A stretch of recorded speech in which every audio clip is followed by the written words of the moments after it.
கோதை காமாட்சி. நான் Vikash Vidyalaya matriculation higher secondary ஸ்கூல்ல படிக்கிறேன். 6th 12th வரையும் நான் இங்கே தான் படித்தேன். 12th வந்துட்டு 597 ஸ்கோர் பண்ணியிருக்கேன். Maths, physics, chemistry and computer சயின்ஸில் சென்டம் எடுத்திருக்கேன். இதுக்கு வந்து ஸ்கூல் தான் மெயின் ரீசன். அவங்க தான் ஸ்டார்டிங்லேருந்து ரொம்ப என்கரேஜ் பண்ணாங்க. பிரின்சிபல், சேர்மன், டீச்சர்ஸ் எல்லாருமே ரொம்ப ஹெல்ப் பண்ணாங்க. டீச்சர்ஸ்லாம் டவுட் எப்போ கேட்டாலும் சொல்லி கொடுப்பாங்க. ஸோ டெஸ்ட் நிறையா வச்சனால ஸ்கூல்லே மோஸ்ட்லி படித்து முடிச்சிருவோம். ஸோ தேங்க்ஸ், ஸ்கூலுக்கு ரொம்ப தேங்க்ஸ். அப்புறம் பேரண்ட்ஸ் எல்லோரும் சப்போர்ட் பண்ண எல்லாருக்கும் ரொம்ப தேங்க்யூ.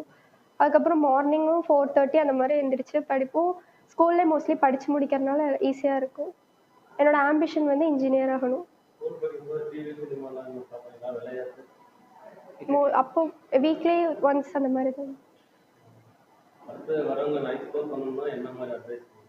ஸ்கூலில் சொல்கிற டிப்ஸ்லாம் ஃபாலோ பண்ணி டெஸ்ட்டுக்கு ஒழுங்காக படித்ததுனாலே எடுத்துடலாம். இப்போ நீங்கள் என்ன ஸ்ட்ரீம் படிக்கலாம்னு இருக்கீங்க? எந்த காலேஜ் உங்களுக்கு எனக்கு அண்ணா யூனிவர்சிட்டி போகணுன்னு தான் எய்ம். ஸோ இன்ஜினியர் படிக்கலான்ட்டு இருக்கு. என்ன ஸ்ட்ரீம்? Computer science engineer.